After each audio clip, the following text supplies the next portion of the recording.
Join us September 21st through the 23rd for the 2023 AMSN Annual Convention in fabulous Las Vegas, Nevada. Double down on your commitment to our practice and to your patients by gathering with your peers and aspirational leaders for 3 days of learning and networking. Don't miss the premier event for medical surgical nurses. Register now at amsn.org. We'll see you in Vegas.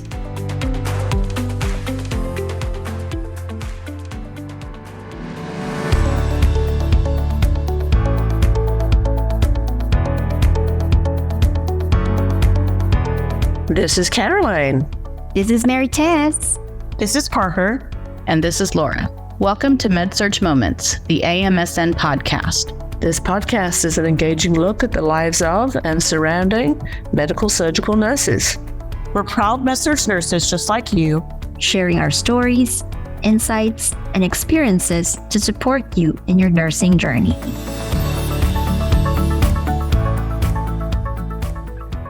Our topic today is authentic presence, how to connect with your patient.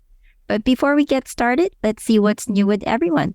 Caroline, why don't you get us started? All right. Hello again, everyone. For those that were listening last time, I shared the news that I had a wonderful new position. Well, it gets better. Week one on the job, the company decided to partner with the Daisy Foundation. And for our listeners out there, if you're not familiar, the Daisy Foundation is a wonderful not-for-profit organization that recognizes the good work of nurses, not just bedside nurses, but leaders, but educators. They really value the importance of meaningful recognition out of the sad events that involved a gentleman by the name of Patrick Barnes. And Patrick became very sick at a very young age and passed away very quickly. His family were so grateful for the nursing care. His wife came up with the acronym DAISY, which stands for Diseases Attacking the Immune System. And from there evolved this wonderful, meaningful recognition. The family were really hoping the recognition would maybe spread to a few local hospitals in the area. But 20 years later, the Daisy Foundation is now recognized in over 5,000 hospitals in the United States and around the world. And last year, they had their very first international DAISY conference in Saudi Arabia. This year, the second conference was in a town called Coventry in England. And as you all know, that's where I grew up. So they wanted me to represent the company. Week one, they said, how do you feel about going to England? Well, let me think about that for a split second. So long story short, I had the extreme honor of representing the company at the second International DAISY Award and got a chance to introduce a wonderful speaker. We also had a wonderful, beautiful recognition ceremony in Coventry Cathedral. And if anyone has any interest in looking at the history of Coventry Cathedral, it's very, very fascinating. So I was completely honored and proud and excited to represent the company. I've only been with them for a few short weeks. So that's my latest update. So I'm fresh off the plane from England, having represented a very quick trip, but got a bonus visit with my family as well. Parker, what's going on with you? So recently I traveled to Charlotte, North Carolina, and they have a museum there called the Discovery Place, and they have a Marvel exhibit. So I went and it was amazing. Really cool history about comics and Marvel, and they featured some of the costumes that the characters wore in a lot of the Marvel movies. It was just a really cool experience. Not a huge comic fan, but I love Marvel and going to the movies and supporting all of their movies. So that was pretty cool. I think I told you guys last time about my health scare and prioritizing my health and getting my ducks in a row. Something I've been doing more recently is cooking at home. And I found a ton of really easy, healthy recipes on Food Network that have really just transformed my cooking style and how I cook at home. Well, I guess the issue was I wasn't cooking at home. We don't have any kids and it's super easy to do takeout or whatever, but I've been cooking at home. It's been a lot of fun, and also being active has been a lot of fun too.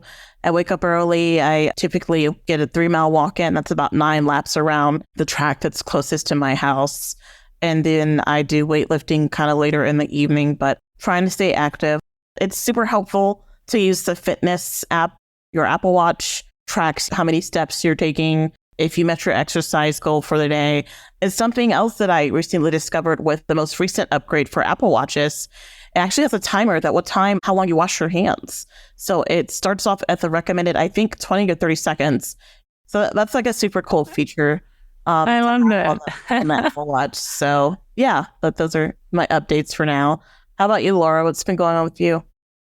I have been obsessed lately with this show on Hulu called A Small Light, which is about Meet Geese, who was the woman that helped Anne Frank and her family. And just having recently been to Amsterdam myself and seeing the attic in person for the first time, it's really kind of sparked my interest. So I've been doing a lot of digging into that history and just remembering all about that. If anybody hasn't seen that show, it's moving, it's painful to watch, and it's very, very sad, but there's also some lighthearted moments in there about that. So couldn't agree more, Laura. Jumping in real quickly, I just finished watching it myself, and I thought it was one of the most authentic portrayals of Meep and how she took care of that family for 2 long years. Yeah, I know, it was amazing. I've got 1 episode left, so don't spoil it for me. Just 1 more episode. Yes. But no, I got to go to the Anne Frank house when we were in Amsterdam a few months ago. Then I came home and I saw that show on there. I had to watch it. Maritess, anything up with you? Well, looks like I need to watch that show. I don't watch TV or movies a lot, but looks like I need to. Sounds very exciting because since it's on Hulu, it's called A Small Light. Small Light. That's going to be in my list. Well, when it comes to updates, well, I'm so excited for all of you guys. Parker, I'm with you with learning how to cook. I don't cook. My husband does the cooking, or my mom-in-law sometimes would do all the cooking. Probably because I don't want to learn how to cook. But since our vacation and we had a lot of dishes that we tasted back home, now the kids are asking me, Mom, can you please cook something for us? So I'm learning, I'm trying.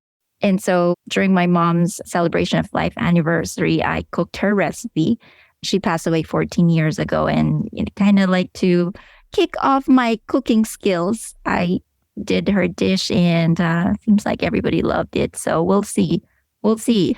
Maybe while watching Hulu, I'll cook something and update you guys with those. So, all right. Why don't we move on to our topic? Today's topic is one I suggested, authentic presence, how to connect with your patient. And since this is my topic, I thought I'd start with a little background.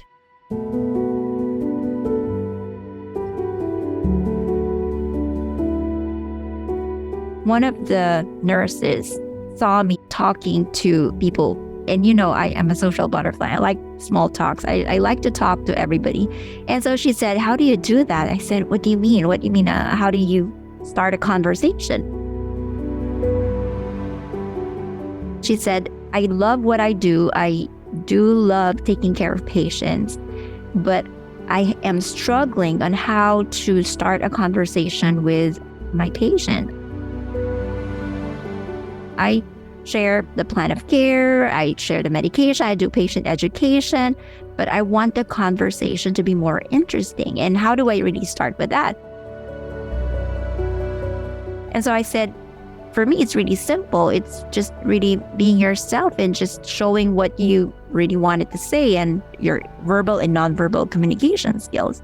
It's really just showing who you are. And she said, there's nothing really interesting about me or my family. I don't have a hobby. I don't really like music. And I said, okay, that's kind of really hard. Where do you really start? And so I said, maybe, you should really try to start the conversation by asking your patients, because it's true. Starting a conversation is really not about you. It's not really about yourself, but it's really about the other person that you're talking to. I always believe that people love to talk about themselves. People like to express their emotions. It's just a matter of how we ask those questions.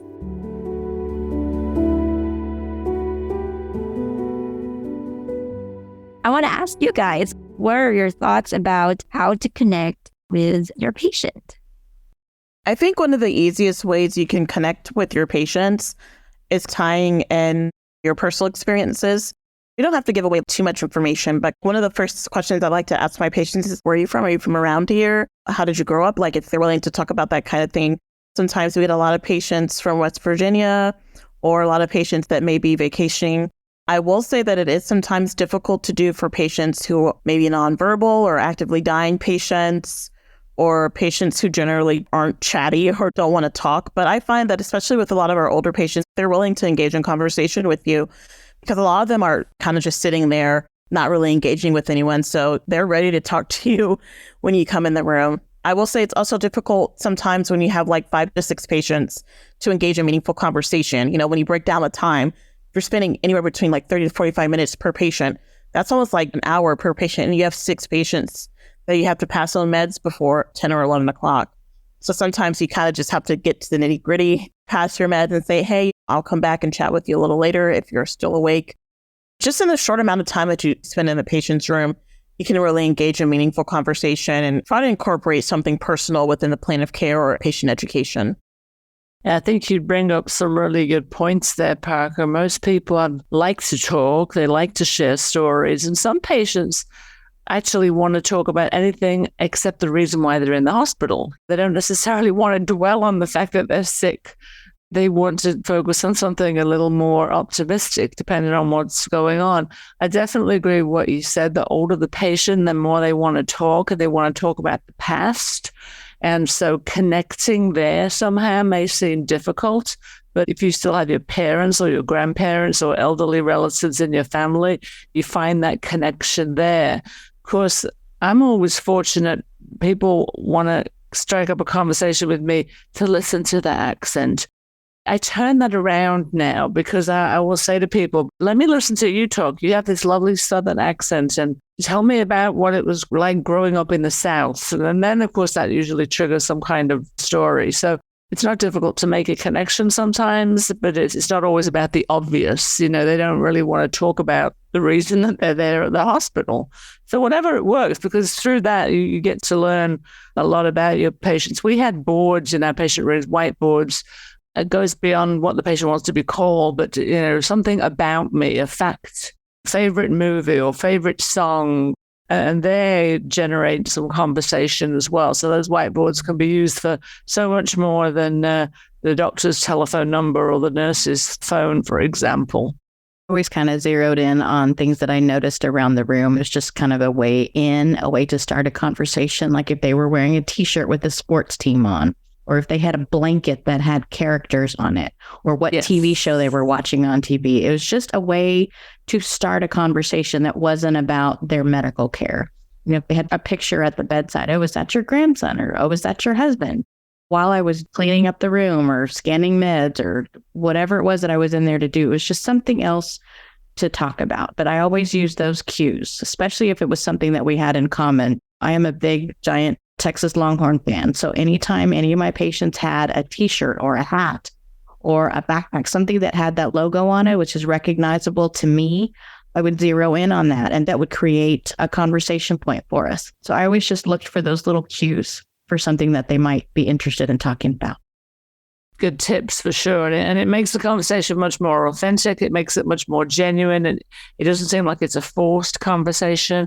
For many years, I worked in the realm of renal transplant, and so their patients have been on dialysis for a while, and the last thing they want to talk about is their dialysis. So you, like you said, you look at their T-shirt or their baseball cap or the purse that they're carrying, and just something just to spark a conversation.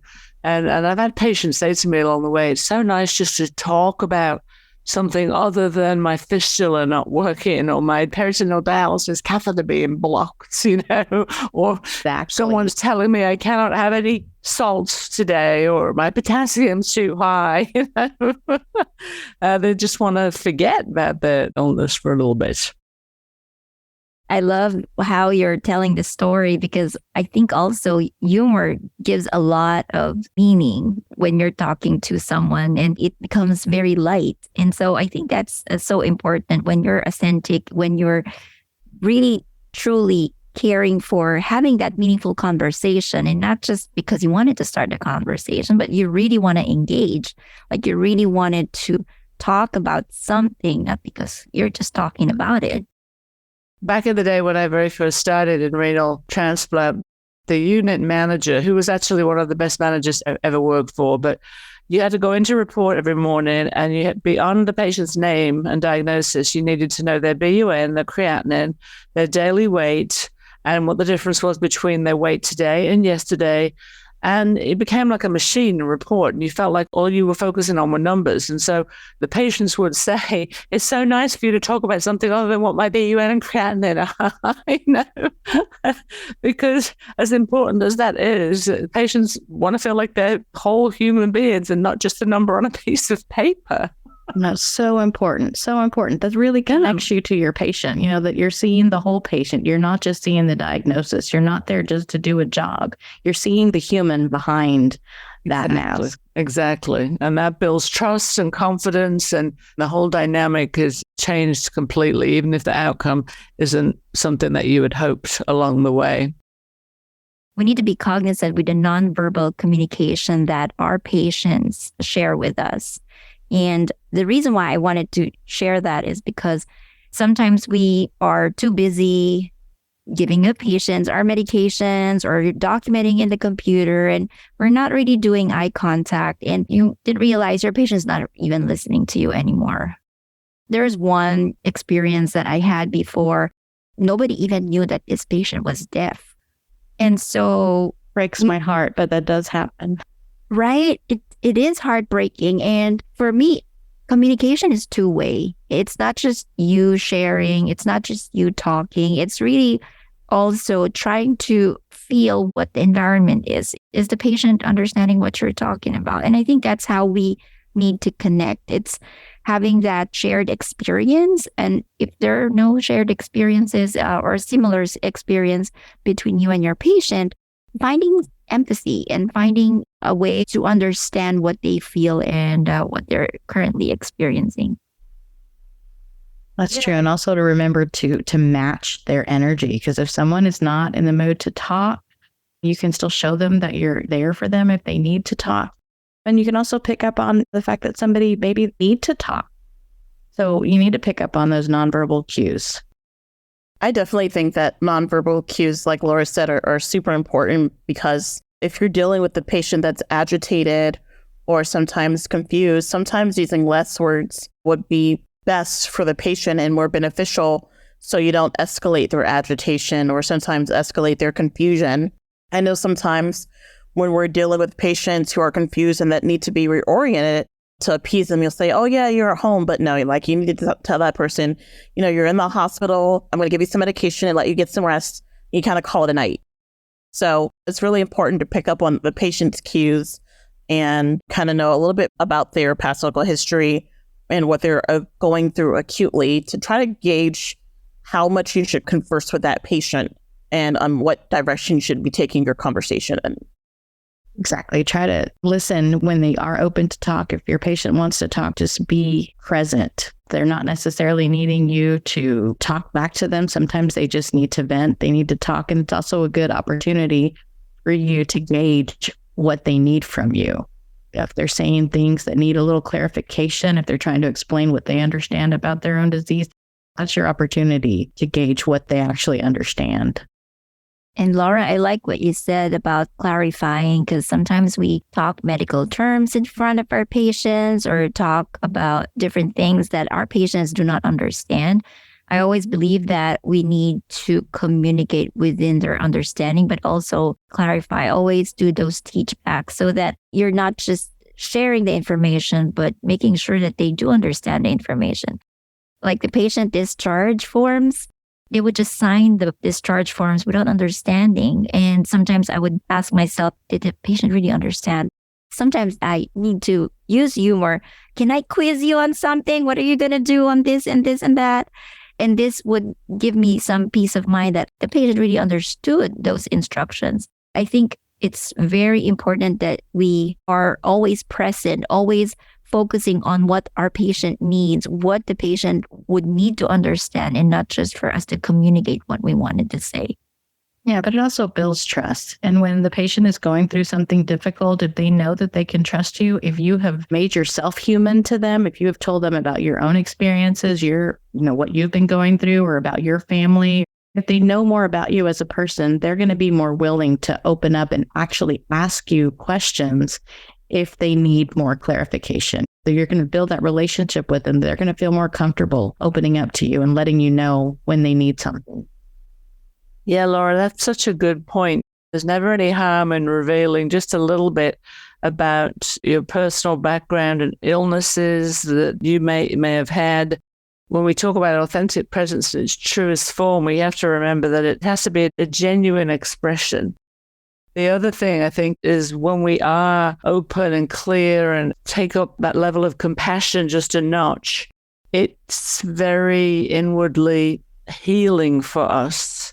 And it almost rejuvenates us and keeps us on a path of mental health and well-being, so we don't become physically and mentally drained and burned out. It's almost like a two-way street. And that is such a good point. Yeah, I think it's important to remember that for sure. It kind of brings us back to why we got into nursing in the first place, and it is to help people. And if you go the extra mile and get to know the patient and you let them get to know you, creates a moment for you to really understand how big of an impact you can make, even if you're in there just to do your job. That's so true, Laura. You never know what you could say could help navigate that patient through a difficult moment. When it comes to helping patients who are at end of life and helping their family members, discussing what we can expect towards the end of life, and here are the medications that I'm going to be giving your family member to help them be comfortable.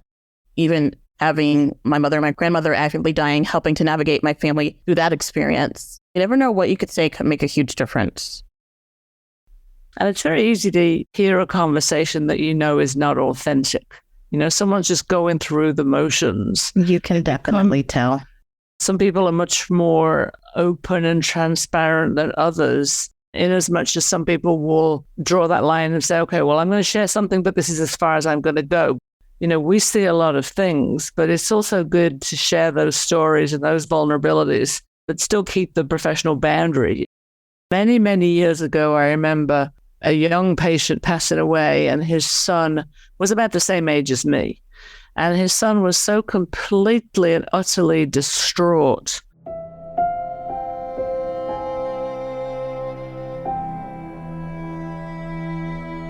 We made a connection as nurse and family member, but he took it way across the line and started following me. He just physically followed me everywhere. He saw me as a comfort to him in one of his worst experiences of his life. I was living in a house on the edge of the hospital, so it was very easy for this guy to see where I was going and follow me home. I was trying to be nice and invite him in for coffee, and we talk about his dad. I thought that would be the end of it, but he continually kept harassing me.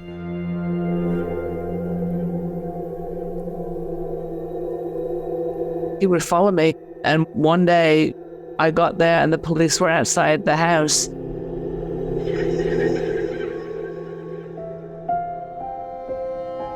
And he looked and said, "What's going on? What have I done?" And I said, "This is just making me very uncomfortable, and this is not appropriate for either of us right now. And as sorry as I am that you've lost your father, you can't do this."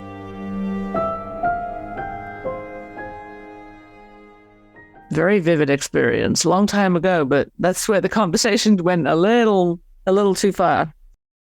We definitely do need to keep that professional boundary in mind. We don't want to share everything about ourselves. That's part of the reason why there is a code of ethics among nurses. We do have to protect ourselves, and we have to protect the patient. Yeah, absolutely. As beautiful as it is to get to know another human being, there's a reason why you shouldn't be a nurse for your family member, because your view is different. Your view is different. Yes, so we have to remember about that line as well. Yeah.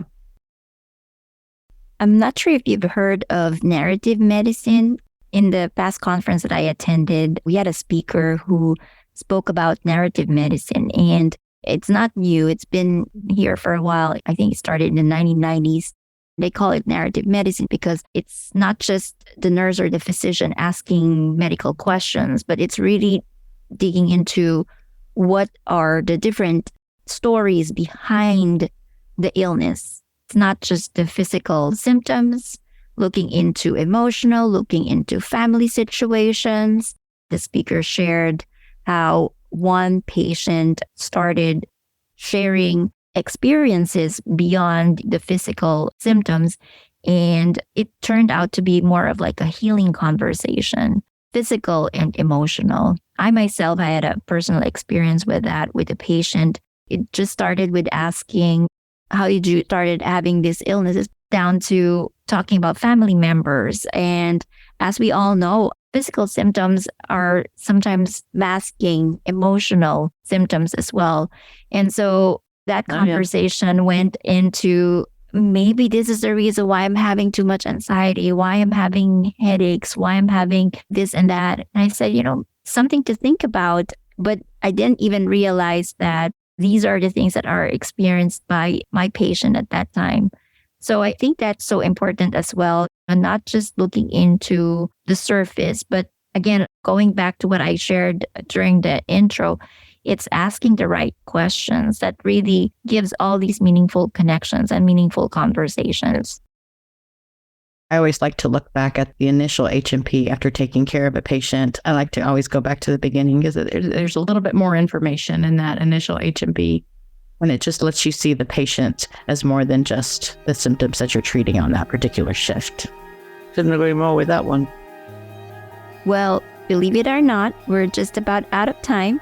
But before we go, let's quickly summarize what we've learned. Great patient conversations begin with taking an interest in your patient. Get to know them beyond their medical issues. Put a patient question and answer on the patient board in the room. Observe personal possessions in the patient's room and start a conversation about something they have with them. Conversations and connection makes the patient know you see the whole patient. Pay close attention to patient nonverbal communication to know whether or not you are making a connection or if the patient is listening and understanding. Begin with showing empathy for the patient. Be open, but also mindful of boundaries. Thanks for joining us. We'll see you next time. We look forward to connecting with you on the next episode of Med Surg Moments, the AMSN podcast. In the meantime, we want to hear from you. Send us your questions, topic ideas, and feedback via our official Med Surg Moments email address, amsnpod@amsn.org. That's amsnpod@amsn.org. I'd also like to remind you to become a member at AMSN or renew your membership at www.amsn.org. You receive lots of cool benefits and perks, such as discounted pricing on the annual convention and continuing education. We encourage you to help us spread the word and subscribe to the Med Surg Moments podcast via your smartphone podcast app to receive notifications of future episodes. Please be sure to leave us a review and recommend Med Surg Moments wherever you get your podcasts to help us reach even more listeners. I invite you to join the conversation by sharing your ideas and questions on AMSN's Facebook, Instagram, LinkedIn, or Twitter pages. And don't forget to add hashtag MedSurgMoments to your post. Simply enter AMSN in the search field on any of these social media platforms to connect with us. The content within the Med Surg Moments podcast represents the views, thoughts, and opinions of the co-hosts and may not necessarily reflect the views, thoughts, and opinions of the Academy of Medical Surgical Nurses. Until next time, I'm Caroline. Laura.